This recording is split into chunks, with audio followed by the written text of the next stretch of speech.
Before we get started, I did want to say that our hearts go out to the families affected by what just happened in Florida recently.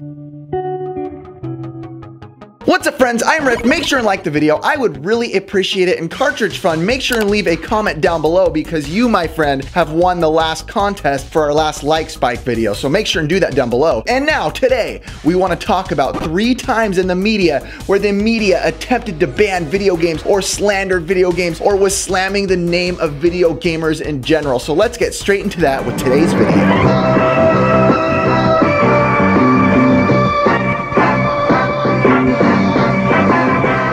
The first one is John Stosson versus Franklin Graham. Now this is on Fox News and John Stosson is defending video games, or at least the name of video gamers here. Franklin Graham is the son of Billy Graham, the very well-known evangelical. So here Franklin Graham is arguing that media and entertainment was different back in his day, which may be true. Media was different and did not have the realism in media like we do nowadays. But John keeps pushing the fact that although that may be true, there is no proven evidence that gaming overall is harmful to our youth, and this is for the video at least during the time. With that, Franklin keeps pushing that everywhere we go nowadays violence is involved, and he actually is true. That is a very true statement. But like I said, during the time of this video, John Stosson pushes back and gives some numbers and facts, at least for the time being, that says that video gaming really wasn't affecting any people at this time.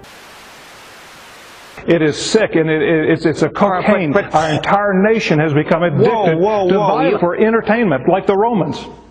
You talk about all this stuff coming into our homes in the past 30, 40 years, and you're right, there's much more violence, it's much more horrible. Yeah. But crime is down. Yeah. Youth offenses are down. Maybe it's good for kids. We don't know. John, I would say it's not good for anybody to watch murder. These video games, to me, are murder simulators is what they are. And it's very dangerous, John, very dangerous.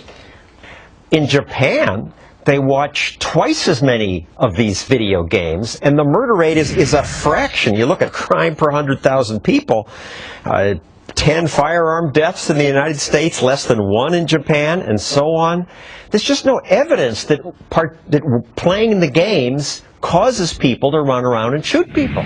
This next one, we have Penn Jillette and the crew of Wendy Williams talking about video games and violence. And here we have the Wendy Williams show saying that a violent media life always leads to an actual violent life in the physical world. Wendy calls out the Call of Duty series as a major problem in households. And once she says this, Penn goes off in a rant. What I really appreciate in this video is Penn Jillette getting passionate and argumentative for video games and making a case here. But he does it in a way that's intellectual and intelligent. And he vehemently argues for gaming and gamers and throws his hat in the ring as a part of the gamer community and defending us.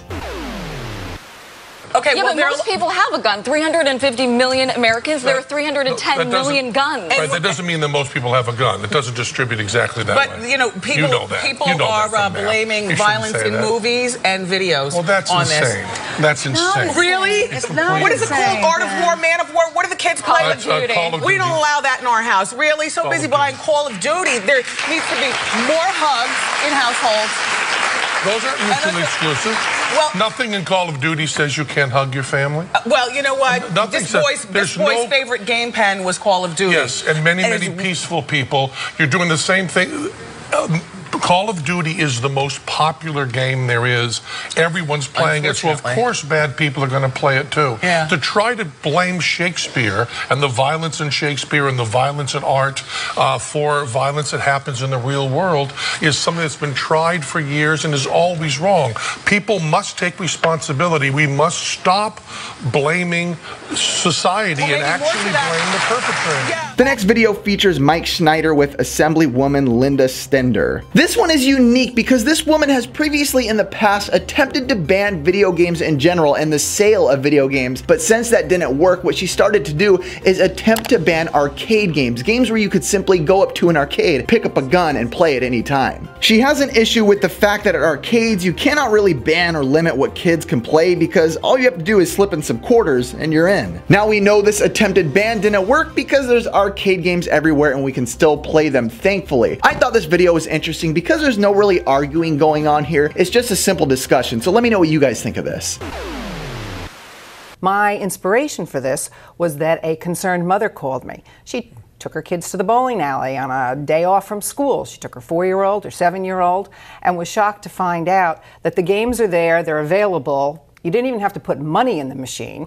And the kids were going up, picking up these guns that look like, you know, the semi-automatic weapons, so that they could pretend to be shooting, and the scenes were very violent and very sexual. So these are like arcade-style games, we used to call them. Arcade-style games, that's exactly right, because this doesn't speak to the issue of purchasing and using in your own home. So you wouldn't say to a store, you can't sell this game. What you're saying is that in public places, we don't want to see this anymore. That's exactly right. I mean, I think that parents shouldn't be concerned that if they send their child to a birthday party, that they are going to have access to a simulation that isn't what they want for their child. It's just inappropriate for young kids to be given that access. And here is 2 more little statements, just simple statements from 2 political figureheads that you've definitely heard of. I got these clips from Nerd Alert, so thank you so much. But check these out and let me know what you guys think of these statements.